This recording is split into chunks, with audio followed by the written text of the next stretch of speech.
بسم اللہ الرحمن الرحیم۔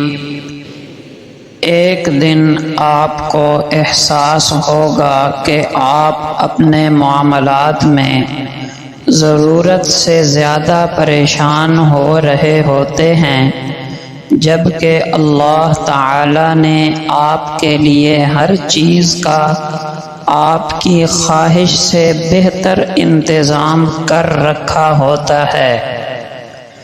پردہ صرف یہ نہیں کہ بس خود کو چھپا کر رکھو، پردہ یہ بھی ہے کہ غریب کے سامنے دولت کی، بھوکے کے سامنے کھانے کی، مسافر کے سامنے گھر کی اور یتیم کے سامنے والدین کی نمائش نہ کرو۔ اور پردہ یہ بھی ہے کہ لوگوں کا بھرم رکھو، ان کی کمزوری کسی پر عیاں نہ ہونے دو اور کسی کی ذاتی زندگی پر نظر نہ ڈالو۔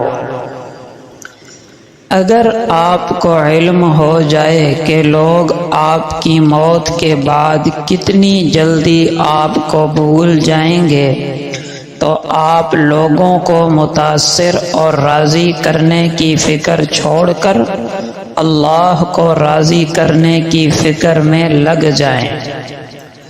اگر آپ اپنے درد کو محسوس کرتے ہیں تو آپ زندہ ہیں، اور اگر آپ کو دوسروں کا درد محسوس ہوتا ہے تو آپ انسان ہیں۔ آخری سانس تک ہمت نہ ہاریں، منزل یا تجربہ دونوں میں سے کچھ تو ضرور ملے گا، اور یہ دونوں ہی انمول ہیں۔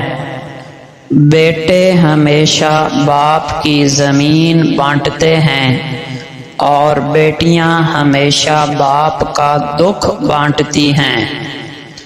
اگر بیٹی بری ہوتی تو اللہ اپنے محبوب کو 4 بیٹیاں عطا نہ کرتا۔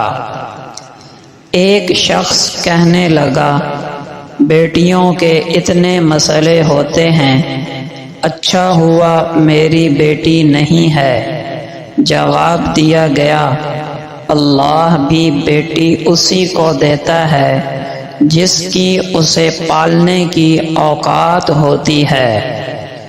نماز کبھی نہ چھوڑیں، اس لیے کہ قبروں میں لاکھوں لوگ ترس رہے ہیں کہ دوبارہ زندگی مل جائے تاکہ اللہ کے لیے ایک سجدہ کر لیں۔ اگر نماز فجر کے لیے بیدار ہونا تمہاری پہلی پلاننگ نہیں تو باقی دن کی پلاننگ کے کوئی معنی نہیں، کیونکہ تمہارے دن کی شروعات ہی ناکامی سے ہوئی ہے۔ ایک پھل بیچنے والے سے پوچھا، اس انگور کے گچھے کی قیمت کیا ہے؟ بولا 120 روپے کلو۔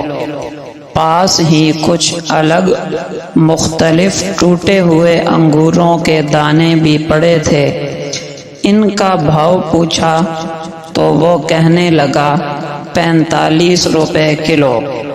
میں نے پوچھا، اتنا کم دام کیوں؟ وہ بولا، ہیں تو یہ بھی عمدہ، لیکن یہ گچھے سے ٹوٹ گئے ہیں۔ اسی وقت میرے ذہن میں یہ بات گردش کرنے لگی کہ اپنے خاندان سے الگ ہونے پر ہماری قیمت آدھی سے بھی کم رہ جاتی ہے۔ واقعتاً اتحاد و اتفاق میں طاقت ہے۔ اتحاد جو مٹی نے کیا تو اینٹ بن گئی، اینٹوں نے کیا تو دیوار بن گئی، دیوار نے کیا تو گھر بن گیا۔ یہ بے جان چیزیں ہیں، جب یہ ایک ہو سکتے ہیں تو ہم تو انسان ہیں۔ رسول اللہ صلی اللہ علیہ وسلم کا پاک ارشاد ہے، کوئی شخص نماز کی وجہ سے جب تک کہیں ٹھہرا رہے گا، اس کا یہ سارا وقت نماز میں شمار ہوگا۔ اور ملائکہ اس کے لیے یہ دعا کرتے رہیں گے کہ اے اللہ اس کی مغفرت فرما اور اس پر اپنی رحمت نازل فرما، اس وقت تک جب تک وہ نماز سے فارغ ہو کر اپنی جگہ سے اٹھ نہ جائے یا بات چیت نہ کر لے۔ آپ صلی اللہ علیہ وسلم کا پاک ارشاد ہے، ایک مومن کو جب بھی کوئی کانٹا چبھتا ہے یا اس سے بڑھ کر کوئی تکلیف ہوتی ہے تو اللہ تعالی اس کی وجہ سے اس کا ایک گناہ مٹا دیتا ہے۔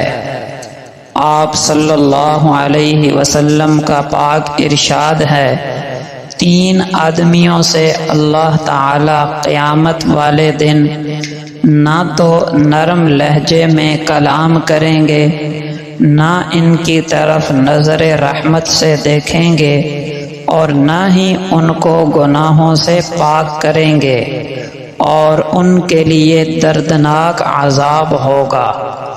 راوی فرماتے ہیں، اے اللہ کے رسول صلی اللہ علیہ وسلم، ایسے بدبخت اور خسارہ اٹھانے والے کون ہیں؟